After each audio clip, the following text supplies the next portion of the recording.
बिस्मिल्लाहिर्रहमानिर्रहीम। अस्सलाम वालेकुम स्टूडेंट्स, वेलकम बैक। जी प्यारे बच्चों, कैसे हैं सब? आई होप के सब खैर व आफियत से होंगे। तो स्टूडेंट्स, आज का जो हमारा टॉपिक है class 10th chapter number 12 geometrical optics का, वो है बच्चों रिफ्रैक्शन ऑफ लाइट। तो ये बहुत ही मज़ेदार टॉपिक है। इसकी एग्ज़ाम्पल हमें बहुत सारी डेली लाइफ से मिलती हैं। तो चलिए बेटा स्टार्ट करते हैं और आज के टॉपिक्स को बड़े डिटेल के साथ समझते हैं कि रिफ्रैक्शन ऑफ लाइट एक्चुअली क्या होता है। ठीक है, देखें, जब लाइट किसी सरफेस के ऊपर जाके फॉल करती है, ठीक है, ये हमारे पास फ़र्ज़ करें जी ये सरफेस है और इस सरफेस के ऊपर लाइट जब वो जाके फॉल करती है, और क्या होगा इस लाइट के साथ कि ये वापस इसी पहले वाले मीडियम में आ जाएगी। तो अगर लाइट ऐसे करती थी, इस फिनोमिना को हमने क्या नाम दिया था? Refraction of light. ठीक है जी, इसको हमने क्या नाम दिया था? Reflection of light. ठीक है जी। और लाइट का कुछ हिस्सा जो है वो जिस सरफेस के ऊपर जाके फॉल करती है जिस पॉइंट पे, तो लाइट एनर्जी वहाँ पे कुछ एब्जॉर्ब हो जाती है। तो इस फिनोमिना को हम क्या नाम देते हैं? एब्जॉर्प्शन ऑफ लाइट, कि जिस सरफेस के ऊपर जाके फॉल करती है वहाँ पे एब्जॉर्ब भी हो सकती है। और तीसरा जो कि आज का हमारा टॉपिक है वो ये है कि वो इस मीडियम के अंदर ट्रांसमिट हो जाती है, दैट इज़ ट्रांसमिशन। यही हमारा आज का टॉपिक है, ट्रांसमिशन ऑफ लाइट। कि जब लाइट ऐसे फॉल करती है तो उस मीडियम के अंदर ही पेनिट्रेट कर जाती है। इसी ट्रांसमिशन को ही हम क्या नाम दे सकते हैं? Refraction of light. यस, इसी चीज़ को हमने आज के टॉपिक में स्टडी करना है। What is transmission, what is refraction. अच्छा बच्चों, अब रिफ्लेक्शन में हमने क्या देखा था? रिफ्लेक्शन में हमने ये देखा था कि जब लाइट फॉल करती है तो वापस पहले वाले मीडियम में आ जाती है। अब ज़रा सोच के बताएं, ड्यूरिंग रिफ्रैक्शन उसकी जो स्पीड है, लाइट की जो स्पीड है या किसी भी वेव की जो स्पीड है रिफ्लेक्शन के दौरान, क्या वो चेंज होती है? ठीक है, तो क्या आंसर होगा? नो। रिफ्लेक्शन के दौरान उसकी स्पीड के ऊपर कोई इफ़ेक्ट नहीं पड़ता। क्यों? क्योंकि वो जिस मीडियम से आई थी टकराकर पहले वाले मीडियम में वापस चली जाती है, तो उसने अपना मीडियम चेंज नहीं किया। ठीक है, no change in medium, no change in medium.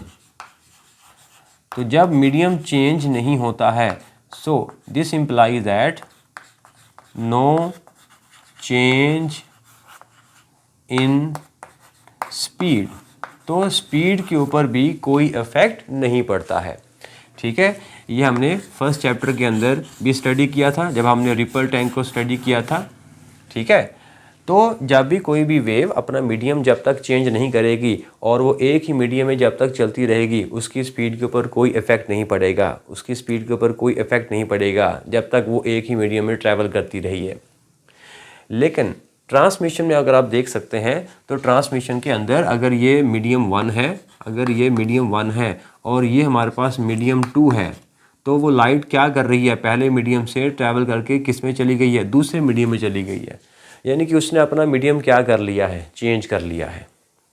तो यस, जब मीडियम चेंज होगा, ठीक है, जब मीडियम क्या करेंगे? चेंज होगा। Change in medium, change in medium, जब मीडियम में तब्दीली आएगी तो ये क्या कर देगी? ये स्पीड को भी चेंज कर देगी। Speed changes. यस, ये चीज़ मेरे अजीज़, change in medium implies change in speed. तो जब मीडियम अप लाइट या कोई भी वेव, चले हम लाइट पढ़ रहे हैं तो लाइट को ही हम बार बार बोलेंगे, तो लाइट जब अपना मीडियम चेंज करेगी तो क्या होगा? उसकी स्पीड के ऊपर इफेक्ट पड़ेगा। तो देखें ये क्या चीज़ हमने पढ़ी है? ट्रांसमिशन ही तो पढ़ा है। तो ट्रांसमिशन में लाइट अपना मीडियम चेंज करती है, तो कह सकते हैं कि रिफ्रैक्शन में भी मीडियम अपना चेंज कर देती है। यस, तो रिफ्रैक्शन में क्या होता है कि लाइट अपना मीडियम चेंज करती है, और जब अपना मीडियम चेंज करेगी तो क्या होगा?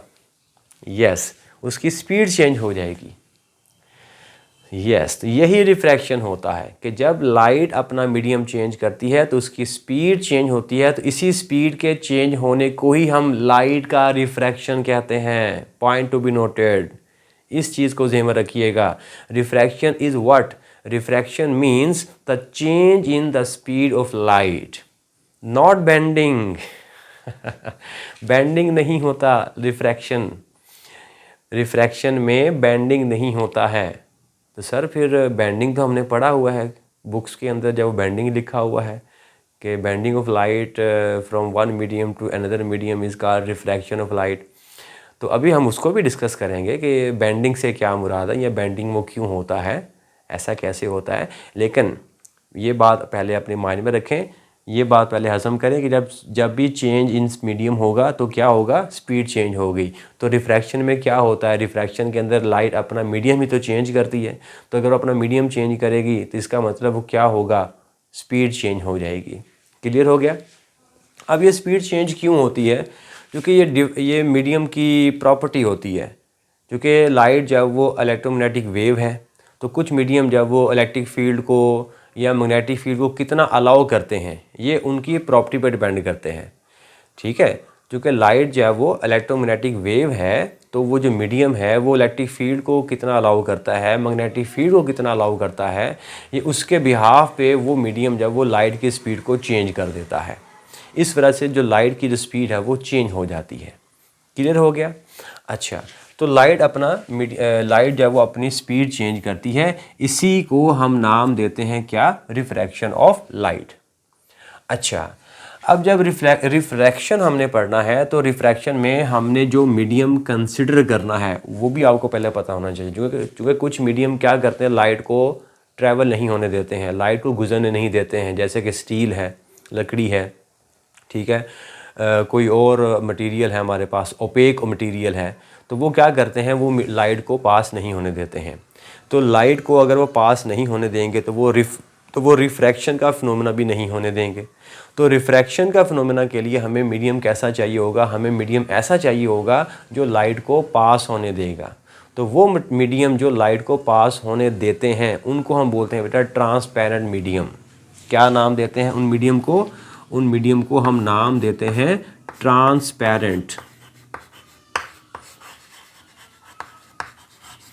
Transparent medium. तो इसकी डेफिनेशन नोट कर लें। The medium that allow light energy to pass through them called transparent medium. इसकी एग्जांपल क्या होगी? इसकी एग्जांपल होगी हमारे पास जैसे कि वाटर है, पानी में से लाइट जब वो पास कर सकती है, ग्लास में से लाइट पास कर सकती है, हवा में से लाइट पास कर सकती है। तो ये तमाम मीडियम क्या हैं? ये तमाम मीडियम ट्रांसपेरेंट मीडियम कहलाते हैं जो लाइट को पास होने देते हैं। ओके, अब वापस आते हैं अपने टॉपिक की तरफ। अगेन, रिफ्रैक्शन ऑफ लाइट क्या है? तो रिफ्रैक्शन ऑफ लाइट में क्या होता है कि लाइट अपनी स्पीड चेंज करती है, बेंडिंग नहीं होती है लाइट की। क्लियर? तो फिर बेंडिंग हमें दिखाई क्यों देती है? यस, तो एक्चुअली जो फिनोमिना है रिफ्रैक्शन में, वो होता है लाइट की स्पीड का चेंज होना। इसका जो रिजल्ट होता है वो रिजल्ट होता है लाइट का बेंड होना। Point to be noted. तो रिफ्रैक्शन में एक्चुअली क्या होता है? लाइट की स्पीड चेंज होती है। तो लाइट की स्पीड चेंज होने से जो हमें रिजल्ट मिलता है, वो रिजल्ट किस शक्ल में मिलता है? वो बेंडिंग की फॉर्म में मिलता है। क्योंकि लाइट की स्पीड चेंज होती हमें सेंस नहीं होती है, ठीक है, लेकिन लाइट की स्पीड के चेंज होने के साथ साथ जो दूसरा फिनोमिना अकर होता है वो हम देख सकते हैं, वो नोटिसेबल होता है। और वो क्या होता है? डायरेक्शन का चेंज होना। जैसे मैं इस लाइट को मैं यहाँ पे देख रहा हूँ, ठीक है, तो ये मुझे लाइट यहाँ पे दिखाई देती है। अगर मैं इसके दरमियान में कोई मीडियम प्लेस कर देता हूँ तो यही लाइट मुझे यहाँ पे दिखाई देना शुरू कर देती है। तो मैं क्या बोलूँगा? सोर्स ने अपनी डायरेक्शन चेंज कर ली। तो ये मुझे दिखाई देता है, लेकिन लाइट किस स्पीड से मेरी आंख में आ रही है वो तो मुझे सेंस नहीं ना होगा। लेकिन लाइट की स्पीड के साथ साथ, लाइट के स्पीड के चेंज होने के साथ साथ जो दूसरा फिनोमेना मुझे दिखाई दे रहा है वो क्या है? डायरेक्शन का चेंज होना, मुड़ना, बेंडिंग। यस, तो लाइट की स्पीड के साथ साथ जो दूसरा फिनोमेना अकर होता है वो होता है बेंडिंग। ये दोनों साथ साथ होते हैं, ठीक है। तो रिफ्रैक्शन में असल फिनोमिना क्या है? असल फिनोमिना है चेंज इन स्पीड। इसका जो रिजल्ट मिलता है, ठीक है, इसका जो हमें रिजल्ट मिलता है वो क्या है? वो है bending of light. Bending of light. अब हम इस चीज़ को समझते हैं कि स्पीड के चेंज होने से लाइट कैसे बेंड होती है। ये बहुत ही मज़ेदार टॉपिक है। अब इस चीज़ को ज़रा ध्यान से समझिएगा। इस चीज़ को समझने के लिए इसको पहले हम एक मैकेनिकल तरीके से इसको समझते हैं, फिर हम लाइट की तरफ आते हैं। देखें, मेरे पास एक लॉन मूवर है, घास काटने वाली मशीन है, ठीक है। अब मैं इसको ऐसे लेके जा रहा हूँ। अब मैं उस लॉन मूवर को क्या करता हूँ, मैं फ्लोर पे लेके जा रहा हूँ और फ्लोर के साथ ही मैं जब वो कच्ची मिट्टी के ऊपर उसको उतारता हूँ। तो जब मैं उसको फ्लोर पे लेके जा रहा हूँ तो मेरी जो स्पीड होगी या उस लॉन मूवर की जो स्पीड होगी वो अच्छी खासी होगी। लेकिन जो ही वो कच्ची मिट्टी पे आएगा तो उसकी स्पीड क्या हो जाएगी? स्लो हो जाएगी। उसकी स्पीड क्या हो जाएगी? स्लो हो जाएगी। क्लियर? जैसे आप एक साइकिल पे या कार पे जा रहे हैं तो आप पहले रोड पे जा रहे हैं, खाली रोड पे जा रहे हैं, सड़क कंक्रीट वाले रोड पे जा रहे हैं, लेकिन सामने बजरी पड़ी हुई है या सामने रेत है, तो आपकी कार जो ही रेत के ऊपर आती है या बजरी के ऊपर आती है तो क्या होता है? आपकी स्पीड क्या हो जाती है? चेंज हो जाती है। आपकी स्पीड क्या हो जाती है? चेंज हो जाती है। लेकिन साथ ही क्या होता है? आपका हैंडल भी हल्का सा क्या हो जाता है? टर्न हो जाता है। तो वो जो टर्न हुआ है ना, वो क्यों हुआ है? स्पीड के कम होने की वजह से। तो स्पीड कम हुई जिससे टर्निंग इफेक्ट पैदा हुआ, बेंडिंग इफेक्ट पैदा हुआ। तो लाइट भी कुछ ऐसा ही बिहेव करती है, ठीक है। देखें, ये हमारे पास जो है वो, अगर हम लाइट को पहले ऐसे फॉल करवाते हैं, ये हमारे पास है जी लाइट। तो ये लाइट हमारे पास एक बीम ऑफ लाइट है। सिंगल रे को तो हम सेपरेट नहीं कर सकते हैं। तो ये हमारे पास जब वो लाइट की एक बीम है और ये ऐसे सीधी फॉल करती है और ये किसी दूसरी सरफेस के ऊपर जाके फॉल करती है ऐसे, ठीक है जी। तो इस मीडियम में लाइट की कुछ ना कुछ स्पीड होगी। मान लीजिए ये फ्री स्पेस है और यहाँ पे लाइट की स्पीड क्या हमारे पास है? c है। क्लियर? लाइट ऐसे बिल्कुल स्ट्रेट पाथ में परपेंडिकुलर डायरेक्शन में क्या कर रही है? इस सरफेस के ऊपर आके फॉल कर रही है। और आफ्टर ट्रांसमिशन, क्योंकि ट्रांसमिशन पढ़ रहे हैं तो लाइट क्या करेगी? इस मीडियम के अंदर ऐसे पेनिट्रेट कर जाएगी और पेनिट्रेट कर जाएगी तो उसकी स्पीड क्या हो जाएगी? कम हो जाएगी, ठीक है। मैक्सिमम स्पीड उसकी c है फ्री स्पेस के अंदर, लेकिन जब दूसरे मीडियम में जाएगी उसकी स्पीड हमेशा क्या हो जाएगी? चेंज हो जाएगी, डिक्रीज हो जाएगी। याद रखिएगा, यहाँ पर भी फ्री स्पेस के अंदर उसकी मैक्सिमम स्पीड होती है c, लेकिन फ्री स्पेस से जब भी वो किसी भी ट्रांसपेरेंट मीडियम में एंटर करेगी, फ्री स्पेस से जब भी वो किसी भी ट्रांसपेरेंट मीडियम में एंटर करेगी तो उसकी स्पीड हमेशा क्या हो जाएगी? डिक्रीज हो जाएगी। क्लियर? तो इसकी स्पीड यहाँ पे क्या हो जाएगी? लेस देन c हो जाएगी। अब इसी लाइट की बीम को ऐसे परपेंडिकुलर फॉल ना करवाते हुए मैं किसी एंगल पे इसको फॉल करवाता हूँ, ठीक है। अब इसको ध्यान से समझिएगा कि ये हमारे पास जो है वो वही बीम ऑफ लाइट आती है। ये हमारे पास बीम ऑफ लाइट आई, इसको थोड़ा सा क्लियर बना लेते हैं। ये ठीक हो गया। ये ऐसे बीम क्या होती है? बंडल ऑफ रेज, ठीक हो गया। ऐसे बहुत सारी रेज आ रही जो कि हम एक रेज को सेपरेट नहीं कर सकते हैं, इसलिए हम इसको समझाने के लिए बहुत सारी रेज ले लेते हैं, ठीक है। इनमें ये आखिरी वाली रेज ऐसे सीधी जा रही है और ये आखिरी वाली रेज ऐसे सीधी जा रही है। अब क्या होता है? ये दूसरी सरफेस के ऊपर जाके फॉल करते हैं। ये हमारे पास है वो दूसरी सरफेस का मीडियम, दूसरी मीडियम का सरफेस, सॉरी, ठीक हो गया। दूसरी मीडियम का क्या है हमारे पास? सरफेस है। ओके, अब लाइट को इसके ऊपर आके फॉल करना है, ठीक हो गया। फर्ज करें ये हमारे पास, ये वाला पॉइंट हमारे पास कौन सा है? ए पॉइंट है और ये वाला पॉइंट हमारे पास क्या है? बी है। अब जब लाइट इस मीडियम में आ रही है तो उसकी स्पीड कुछ ना कुछ होगी, ठीक हो गया। ऐसे ये तिरछी आ रही है, किसी एंगल पे आ रही है तो इसकी जो स्पीड है वो कुछ ना कुछ होगी। अब आगे देखिएगा ज़रा ध्यान से। अब यहाँ तक, यानी कि इस पॉइंट तक जो है, इस पॉइंट तक इस लाइट की जो स्पीड है वो क्या है? सेम है। लेकिन अब क्या होना है कि ये जो ए पॉइंट है अब इसको इस मीडियम के अंदर ट्रैवल करना है। ठीक है, मान लीजिए कि 1 सेकंड, टाइम कितना हमारे पास है 1 सेकंड है, कि 1 सेकंड में ये जो ए पॉइंट है ये भी मूव करता है और जो बी पॉइंट है ये भी मूव करता है। अब जब 1 सेकंड में ये दोनों पॉइंट्स मूव करेंगे, लेकिन ये जो पॉइंट है ये तो दूसरे मीडियम में एंटर हो जाएगा, तो जब ये दूसरे मीडियम एंटर हो जाएगा तो इसकी स्पीड क्या हो जाएगी, स्लो हो जाएगी। लेकिन ये वाला पॉइंट ये तो अभी भी क्या है, पहले वाले मीडियम में है, तो अगर ये पहले वाले मीडियम में है तो ये इसकी स्पीड ज़्यादा होगी, तो ये ज़्यादा डिस्टेंस कवर करेगा। क्लियर?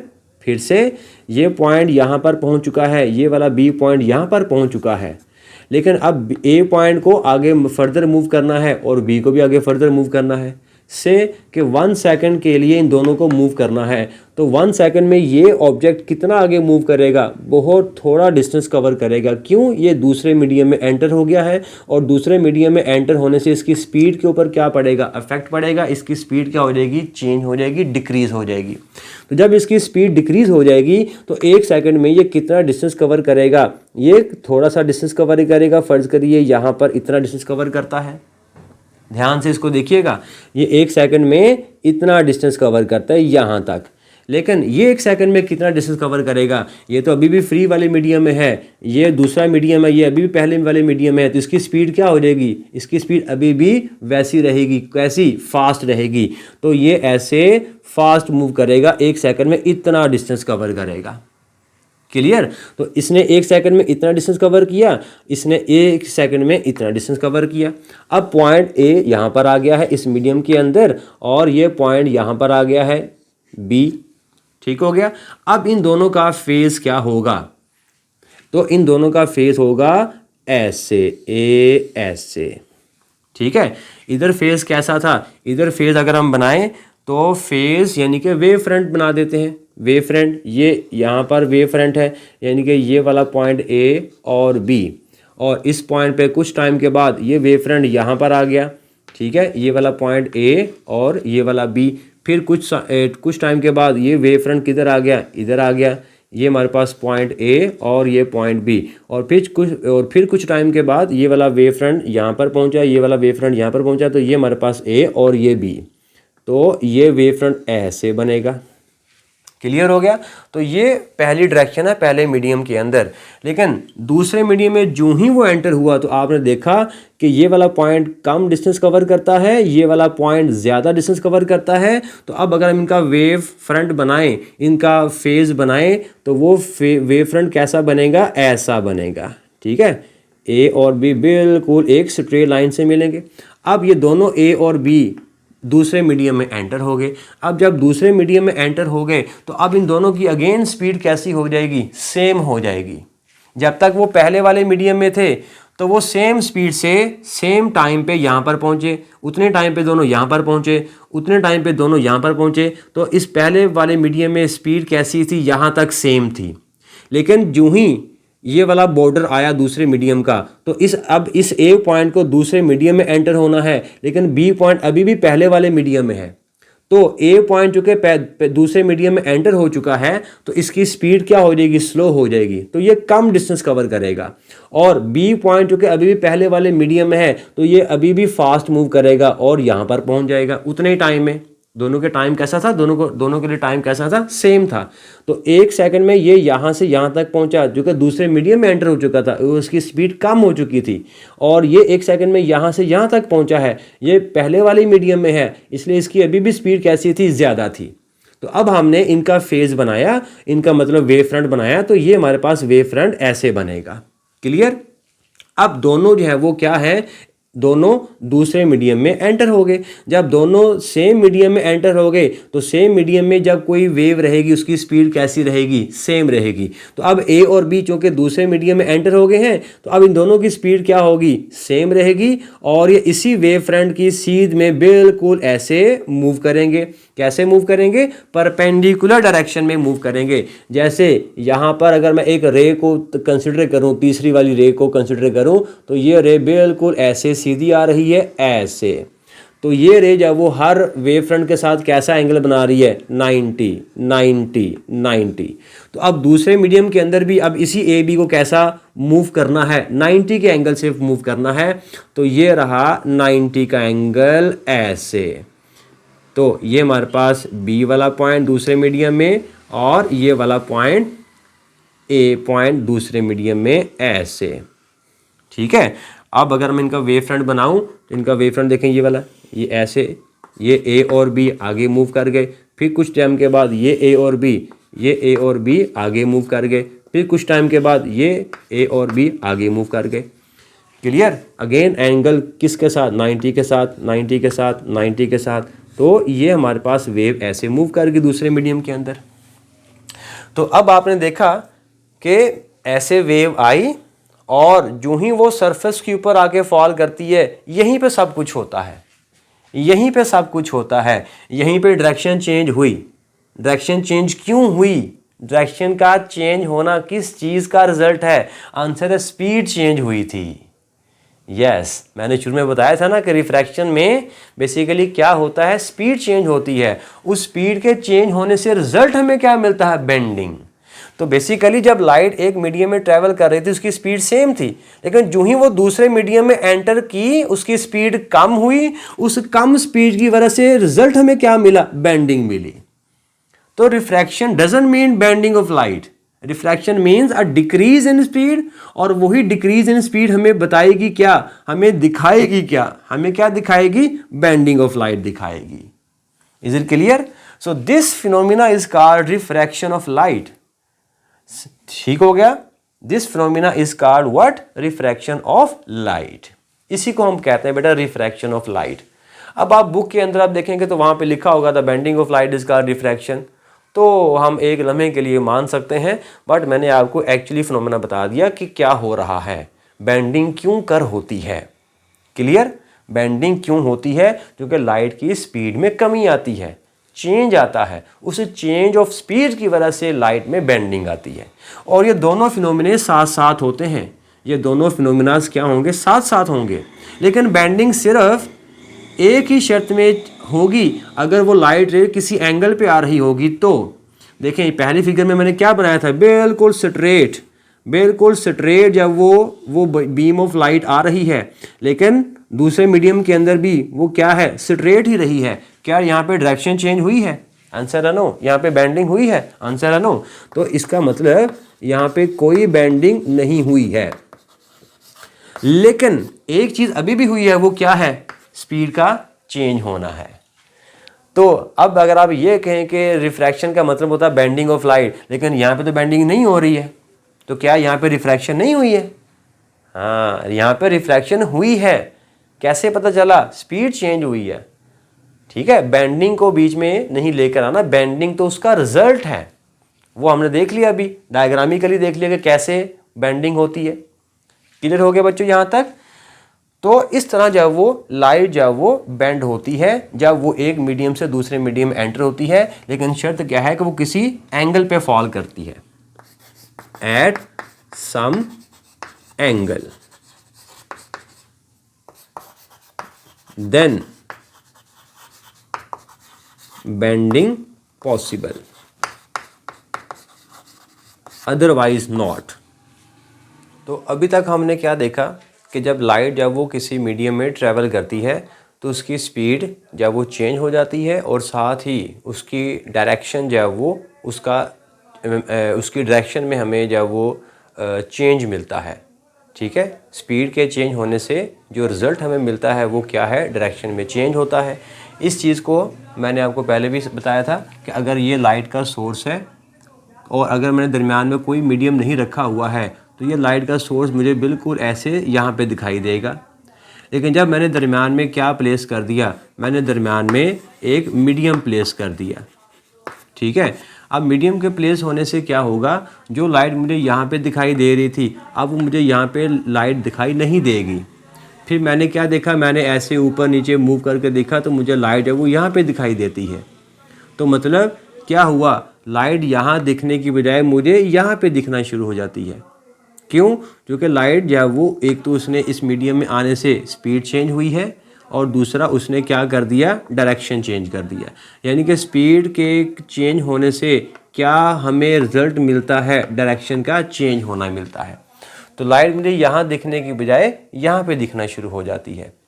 यही हमने अभी तक देखा है कि लाइट जब वो स्पीड के चेंज होने से बेंडिंग हो जाती है। So bending is a result of change of light in a certain medium. Clear कि जब लाइट जब उस मीडियम में ट्रैवल करती है तो उसके स्पीड के चेंज होने से हमें जो रिजल्ट मिलता है वो होता है बेंडिंग। ये बार बार आपको मैं इसलिए कह रहा हूँ कि bending is not a process happening in a refraction of light. Clear? In reflection, what happen? The change in the speed of light. What will be the result? The result is bending of light. अच्छा, अब जब light जब वो किसी medium में किसी angle पे जाके फॉल करती है, यानी कि वो नॉर्मल के साथ कोई एंगल बनाती है, तो क्या होता है, वो अपने इस असल पाथ से, ये उसका असल पाथ है, वो अपने इस असल पाथ से क्या हो जाती है, अपनी डायरेक्शन चेंज कर लेती है। क्लियर? अब ये जो रे जिसने अपनी डायरेक्शन चेंज किया है मीडियम में एंटर होने से, इसको बोलेंगे रिफ्रैक्टेड रे। इसको क्या नाम देते हैं, रिफ्रैक्टेड रे। और ये जो रे आ रही है पहले वाले मीडियम में, ये हमारे पास मीडियम 1 और ये हमारे पास मीडियम नंबर 2। तो मीडियम 1 में जो रे है उसको बोलेंगे इंसिडेंट रे, और मीडियम 2 के अंदर जो रे बेंड हो गई है, जो लाइट बेंड हो गई है, इसको बोलेंगे रिफ्रैक्टेड रे। ठीक है, जैसे ये वाली सारी रे क्या कहलाएगी, ये बीम ऑफ लाइट क्या कहलाएगी, इंसिडेंट बीम, और ये बीम ऑफ लाइट क्या कहलाएगी, रिफ्रैक्टेड बीम। ओके, तो लाइट जब वो इसका असल पाथ क्या है, असल पाथ इसका ये था। अब जब ये अपने इस असल पाथ से क्या है, ये इधर मुड़ गई है। अगर ये इधर मुड़ गई है तो ये अपने इस असल पाथ से इधर भी मुड़ सकती थी। ठीक है, हमने इस मुड़ती हुई लाइट के दो नाम दे दिए, depending upon the nature of the transparent medium. चूँकि ये मीडियम की प्रॉपर्टी पे डिपेंड करता है कि वो लाइट को किस तरफ बेंड करवाता है, अपने असल रास्ते से किस तरफ बेंड करवाता है। आया कि वो इस असल रास्ते से इस नॉर्मल की तरफ बेंड करवाता है। ठीक है, ये देखिए ये नॉर्मल है ना, तो ये इसकी असल लाइन ये वाली है, तो असल लाइन से, असल पाथ से वो नॉर्मल की तरफ चली गई है, तो नॉर्मल की तरफ भी जा सकती है, या अपने इस असल पाथ से नॉर्मल से ऐसे दूर भी जा सकती है, ऐसे। क्लियर हो गया? तो ये दो तरह की कैरेक्टरिस्टिक्स हो सकती है depending upon the nature of the transparent medium, कि ये जो ट्रांसपेरेंट मीडियम है ये किस तरह का है, ट्रांसपेरेंट मीडियम। तो ये मीडियम की प्रॉपर्टीज़ पे डिपेंड करता है कि वो लाइट को टूवर्ड्स द नॉर्मल बेंड करवाता है या वो away from the normal bend करवाता है। क्लियर हो गया? वो लाइट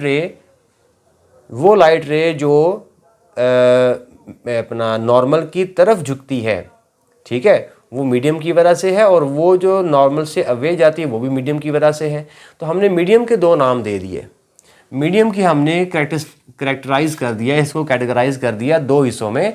एक को हमने बोल दिया ट्रांसपेरेंट डेंजर मीडियम, और दूसरा हमने नाम दे दिया ट्रांसपेरेंट रेयरर मीडियम। वो मीडियम जो लाइट रे को उसके असल पाथ से नॉर्मल की तरफ झुकाता है। ठीक है, वो मीडियम जो इस लाइट रे को अपने असल पाथ से किस तरफ झुकाता है, नॉर्मल की तरफ झुकाता है। ठीक है, इसको मैं ये 1 कह देता हूँ जो नॉर्मल की तरफ आई है, और इसको मैं 2 कह देता हूँ जो नॉर्मल से दूर गई है। तो 1 रे का बिहेवियर कैसा है, टूवर्ड्स द नॉर्मल। ठीक है, तो पहली जो रे है ये किधर गई है, टूवर्ड्स नॉर्मल। ठीक हो गया? तो ऐसे ये किस वजह से गई है, इस मीडियम की वजह से। तो फिर इस मीडियम को हमने नाम दे दिया बेटा डेंजर मीडियम, बल्कि ऑप्टिकली डेंजर मीडियम कहना चाहिए। ये डेंसिटी के लिहाज से इसको आपने कंफ्यूज नहीं करना। ठीक है, डेंसिटी वाला वो मीडियम नहीं है, ऑप्टिकली डेंजर, ऑप्टिकली डेंजर। ठीक हो गया? तो हमने उस मीडियम का क्या नाम रख दिया, हमने उस मीडियम का नाम रख दिया कि वो मीडियम कैसा है, ऑप्टिकली डेंजर है। क्लियर हो गया? और वो लाइट रे, वो मीडियम दूसरी वाली वो मीडियम जिसने लाइट को अपने असल पाथ से नॉर्मल की तरफ लाने की बजाय नॉर्मल से दूर बेंड कर दिया है, अवे फ्रॉम द नॉर्मल। जो दूसरी लाइट रे है ये कैसी है, अवे फ्रॉम द नॉर्मल। वो मीडियम जिसने ये वाला करैक्टर अपनाया है, लाइट को इस तरह भेजा है, away from the normal bend करवा दिया है, उसको बोलेंगे बेटा optically rarer medium. Optically rare medium, ठीक हो गया। तो वो मीडियम कैसा कहलाएगा, ऑप्टिकली रेयर मीडियम कहलाएगा। डेंसिटी के लिहाज से मैं फिर से कह रहा हूँ, कंफ्यूज मत करना, ये ऑप्टिकली डेंजर है या ऑप्टिकली रेयर है। ऑप्टिकली डेंजर या ऑप्टिकल रेयर से मुराद क्या होगा, ऑप्टिकली डेंजर से मुराद है कि उस मीडियम में जाने से लाइट की स्पीड कम हो जाएगी। तो वो मीडियम जो लाइट की स्पीड को कम कर देता है उसको बोलेंगे ऑप्टिकली डेंजर मीडियम, और जो लाइट की स्पीड को पहले वाले मीडियम के लिहाज से बढ़ा देता है उसको बोलेंगे ऑप्टिकली रेयर मीडियम। क्लियर हो गया। तो ये भी आप इस चीज़ को नोट कर सकते हैं, optically denser, optically denser means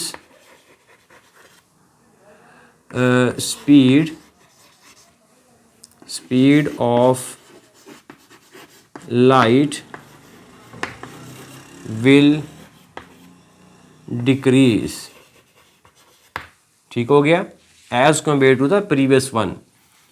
और जो ऑप्टिकली रेयर मीडियम है उसका मतलब होता है, इट मीन्स नंबर 2 वाली लाइन का, इट मीन्स स्पीड इंक्रीजेस, ठीक है। Speed of light rays, speed of light rays will increase as compare to previous one, यानी कि मीडियम 1 के लिहाज से उसकी स्पीड बढ़ जाएगी या उसकी स्पीड कम हो जाएगी, डिपेंडिंग अपॉन कि वो ऑप्टिकली रेयर मीडियम है या ऑप्टिकली वो डेंजर मीडियम है।